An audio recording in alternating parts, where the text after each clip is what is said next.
I've seen people propel in real life. And it's just like, if they could do it, I could do it. Why not? But I know that the lives that these people lead, they're very intentional about their time. I have a track and field journey. That's really my fitness journey. And it's extending into real life, into my lifestyle, into my relentless fighter lifestyle. But I started running when I was 3, running track. I picked it back up in middle school. I had exertional asthma, so I backed off a bit. Kind of scared me away. And then I got to high school, and I started on the track team. Senior year, I became captain, earned some money to go to school for both academics and track. I went to college, competed semi-pro. And, after that experience, I still stayed active, and I basically gathered all the lessons that I've learned through the years, and I put it into a 60-day fitness system for everyone. So my fitness journey is still going, but it started with track, and I made it into a program that's like applicable for all, and you can do it in the comfort of your own home. So. Wow. And what has been some of the obstacles that you faced in keeping up? Because I know you said you had asthma at some point. Exertional asthma when I Exertional was a asthma. So kid, what yeah. is that, and how did you kind of get to do that? Yeah, so I remember I had a coach from Staten Island, and I had this coach. I love him to this day, Vinny. He is like so intense with his motivation. He's very intense. And I remember I was like in the 6th or 7th grade, and he had us do a loop around like Silver Lake Park, which is like a really big park. It's like, I believe it's like 2 to 3 miles around the whole lake. And he sent us to do that alone. And I remember, like, I just remember not being able to breathe. And that was just like, yeah, that's kind of it for me. So I would just run from him. I would just not go anymore. When I got to high school, I was hiding in the library. I was like, yeah, I'm not doing track.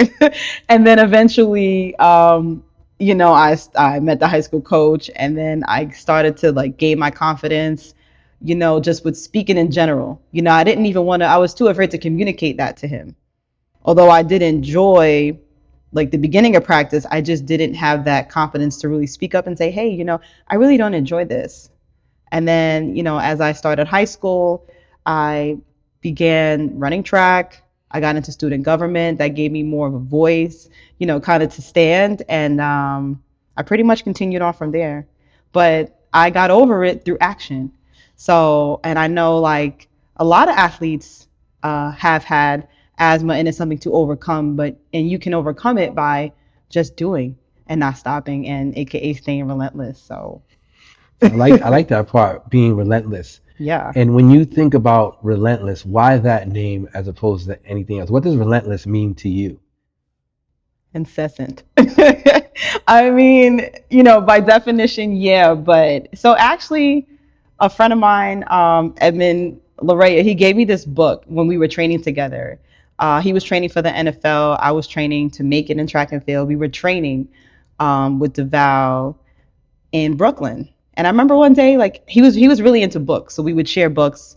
I gave him one book, like The Seat of the Soul, and he didn't really lend books, but he told me about this book. He was very like, intense about his books, because I guess he feels like if you share a book with somebody and they don't give it back, I want that book back. But he told me about this book, Relentless, and I got it. It was written by Tim Grover, which is Michael Jordan's trainer.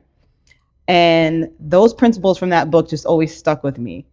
Like, what kind of individual are you? And I don't want to spoil the book, so you should probably check it out. It's like free promo right here. But pretty much like that book kind of changed my mindset. And, because there is life after track and field. And a lot of people feel like once they don't make the NFL, or once they don't make whatever their dream is, they're not going to be a person anymore. And that's not true. You can always be relentless and pivot.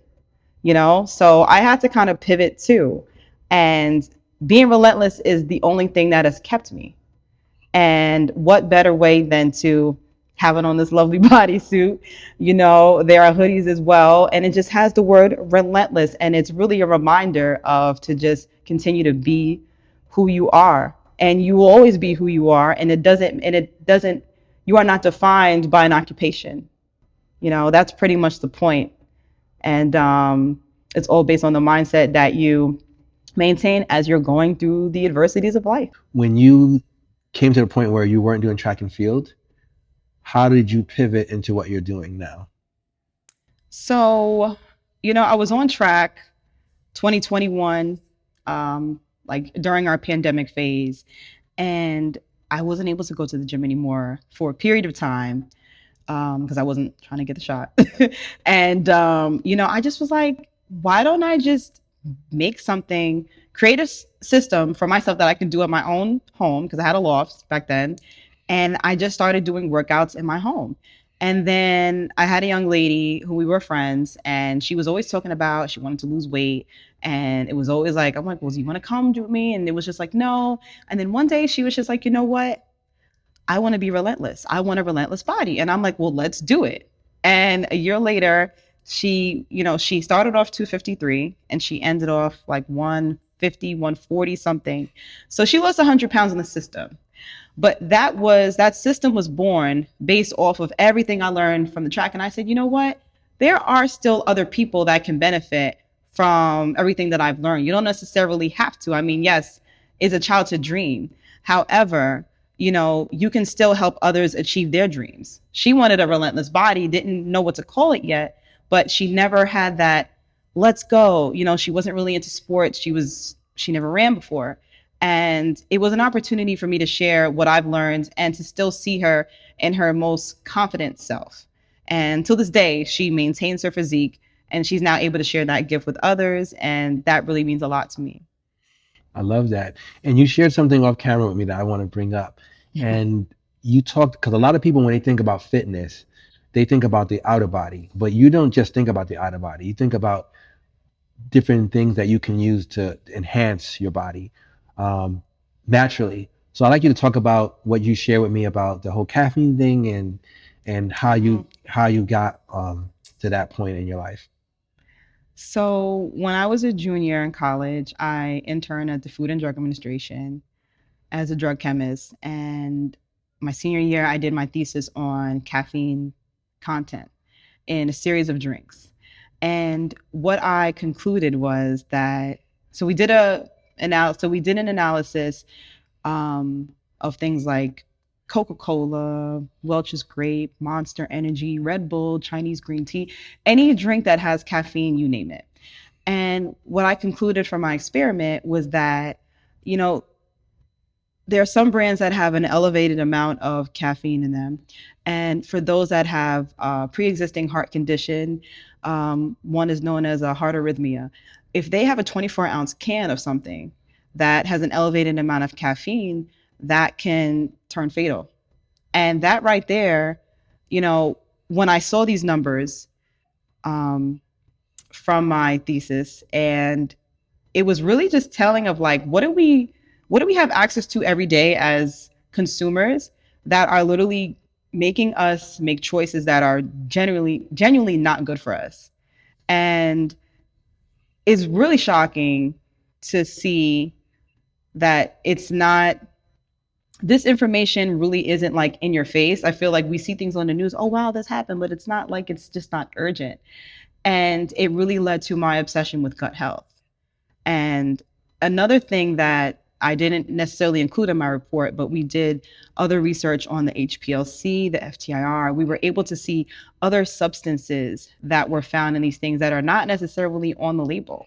So sometimes you hear about these athletes that they're like, oh, like I didn't know I was taking this, but it's because they wouldn't know because it's kind of hidden, in these labels. And, that's one of that's one of the travesties that no one really does speak about in detail.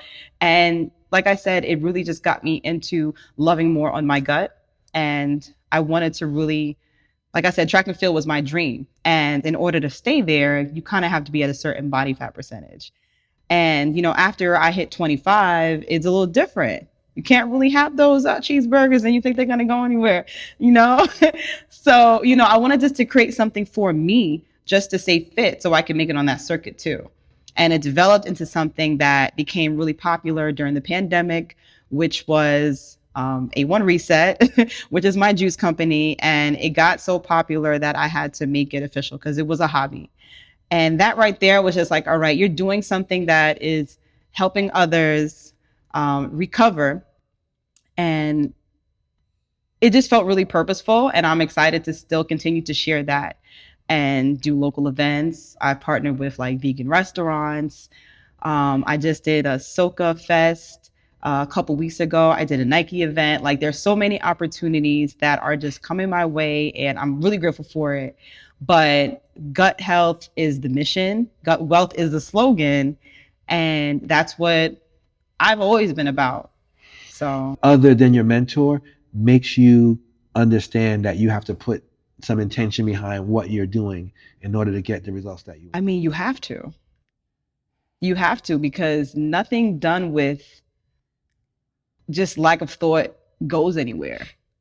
You know, if you sit there on a couch and eat potato chips, where's that really going? If you're going to do that 365 days straight, where is that going?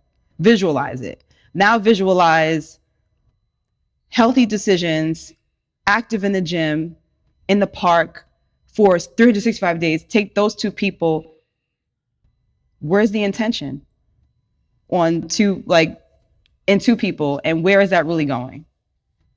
And really put yourself in those shoes. I know where I'm going, and I know where I want to be. And you know, I've had the privilege of having certain friends in certain circles. I've seen people propel in real life, and it's just like, if they could do it, I could do it. Why not?